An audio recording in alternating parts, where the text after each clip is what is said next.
Home by Christmas. That's what the boys had been told. And they all hoped that the war would end as soon as possible, of course, as they pushed the Germans out of France and approached the German border. But that was not to be. In fact, the Germans counterattacked during one of the coldest Decembers on record, and many vicious battles took place in the frozen forests of Belgium and Germany. Imagine that you're under attack by the enemy, and you can see that your guys are starting to lose. Casualties are mounting. Your unit's cohesion is starting to fail as the enemy closes with you. How can you stop them and at the same time provide cover for your buddies who are retreating?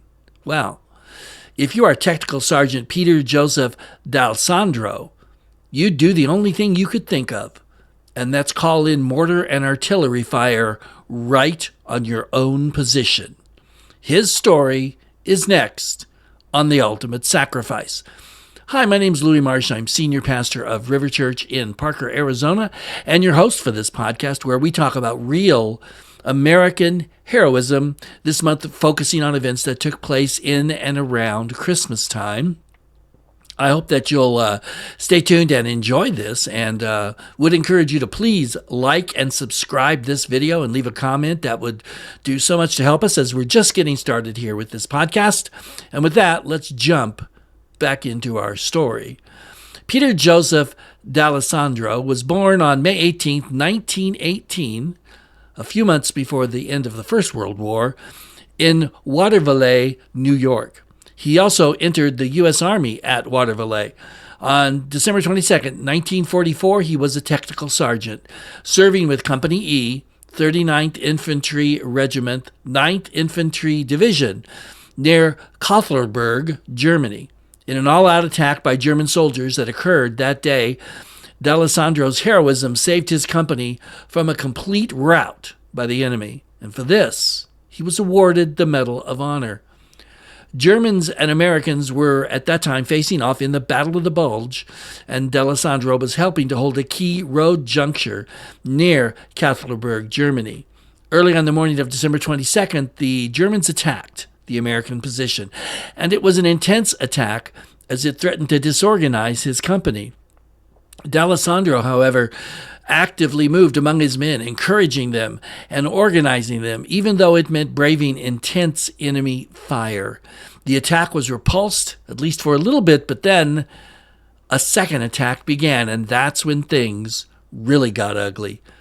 Quote, "I felt like my demise was near, so I radioed artillery and asked them to fire at me," unquote. He told a newspaper reporter many years later, quote, "They did, but the Germans captured me before my outpost was blown apart," unquote. Delessandro believed the Germans would have shot him right then and there, but for the fact that they admired his bravery so much. As a captive, the, quote, "German officer put me out on the front lines, digging trenches and gun positions for 4 months. I didn't complain. At least I was alive," unquote. So what exactly had prompted the Germans' admiration of this man? Well, here's what his Medal of Honor citation says, quote, "He was in the 1st Platoon holding an important road juncture on high ground near Kothlerberg, Germany on the 22nd of December, 1944. In the early morning hours, the enemy, after laying down an intense artillery and mortar barrage, followed through with an all-out attack that threatened to overwhelm the position. Technical Sergeant Delessandro, seeing that his men were becoming disorganized, braved intense fire and moved among them with words of encouragement. Advancing to a fully exposed observation post, he adjusted mortar fire on the attackers, meanwhile firing upon them with his own rifle and encouraging his men in halting and repulsing the attack.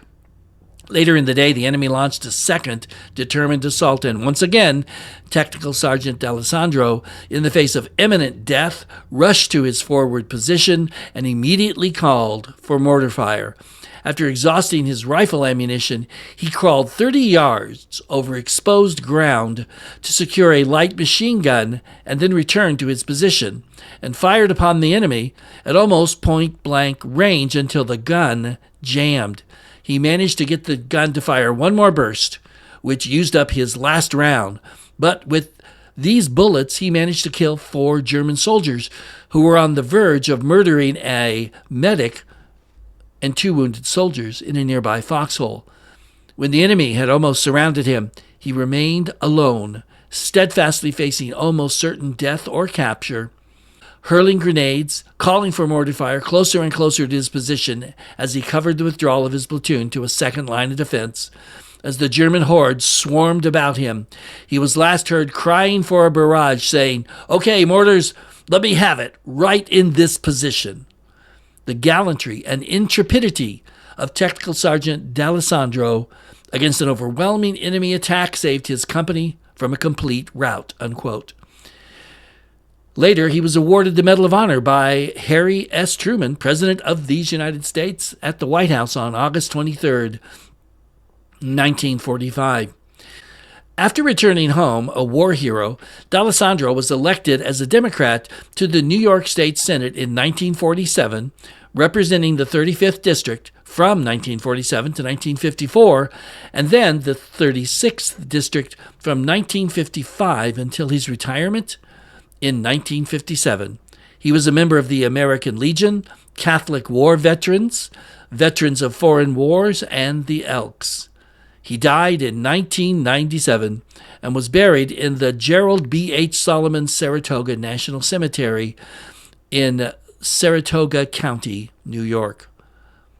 A portion of County Route 151 alongside Allegheny International Airport has been named in his honor in Colonie, New York. A Peter J. Delessandro Memorial is located at the Memorial Park at the corner of 2nd Avenue and 16th Street in his hometown of Waterville, New York. What a man. What amazing courage he showed. And you'll notice, as with so many of these Medal of Honor winners, almost all of them, in fact, he wasn't just doing it for himself. He was doing it to help and protect his buddies.